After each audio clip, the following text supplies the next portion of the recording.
C'est l'exposition de tous les records, plus de 200 000 billets vendus avant même son ouverture, des entrées uniquement sur réservation, le plus beau musée du monde en hôte, le Louvre évidemment, et jamais autant d'œuvres de Léonard de Vinci réunies dans un même lieu, ici dans les espaces du Hall Napoléon. 10 ans de travail et de recherche, 5 ans de négociations diplomatiques parfois tendues pour obtenir des prêts prestigieux de la reine d'Angleterre qui a gracieusement mis à disposition 24 dessins de l'artiste, du Vatican, de Bill Gates, de la Russie ou de grands collectionneurs privés. Résultat, la plus grande exposition jamais réalisée autour de l'œuvre du génie de la Renaissance qui réunit à l'issue d'un travail titanesque, vous l'aurez compris, plus de 160 peintures, dessins, sanguines, manuscrits, sculptures et autres objets d'art pour célébrer le maître florentin 5 siècles après sa disparition. Mais c'est aussi l'exposition de tous les rebondissements, des œuvres prêtées puis refusées puis finalement exposées, d'autres promises et annulées à la dernière minute, des dispositifs de sécurité de pointe, des alarmes sous toutes les toiles et une grande absente, la Joconde, qui reste confinée dans ses appartements habituels pour éviter l'engorgement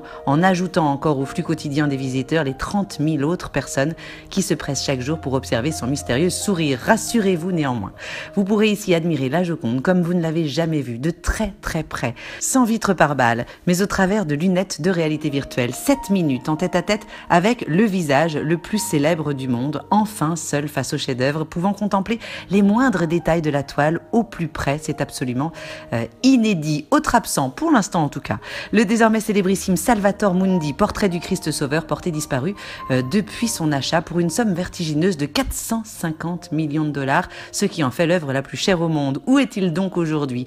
En route pour le musée, peut-être, on l'espère, dans les réserves du Louvre à Abu Dhabi selon certains, dans un mystérieux musée à Genève selon d'autres, ou en errance à bord du yacht du prince héritier d'Arabie Saoudite selon les hypothèses d'autres médias. Peu importe en fait, s'il toque aux portes du Louvre, ce retardataire sera évidemment le bienvenu. Pour se consoler, on peut découvrir un autre Salvator Mundi. Il en existe, sachez-le, actuellement 22 dans le monde.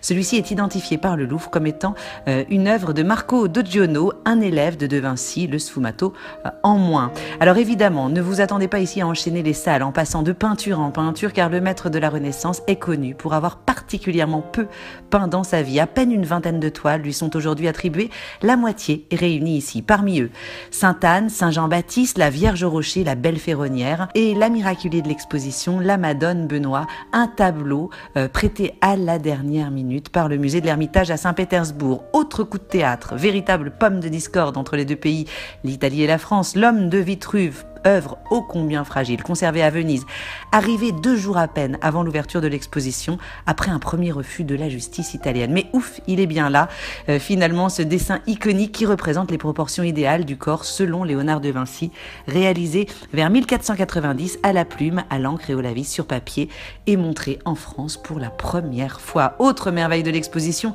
les réflectographies infrarouges des peintures de l'artiste qui permettent de pallier l'absence de toiles emblématiques intransportables comme l'Annonciation, la Scène ou la Dame à l'Hermine. Des images qui révèlent les dessins cachés sous la peinture. Et effectivement, on ne peut pas cacher notre émotion face à l'Annonciation vue en infrarouge, nous révélant sous les couches de carbone cachées par les pigments de couleur le processus de fabrication, la genèse en quelque sorte des plus grands chefs-d'œuvre de l'histoire de l'art.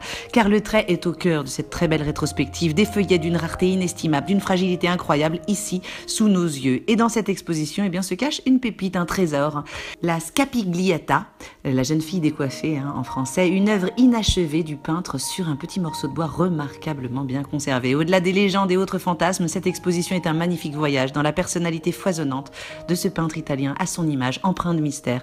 Le Salvator fera-t-il son apparition? L'exposition dépassera-t-elle les 1 420 000 visiteurs historiques réunis par l'exposition Toutankhamon à la Villette? Le public pourra-t-il savourer ces merveilles sans trop d'encombrement? À vous de juger.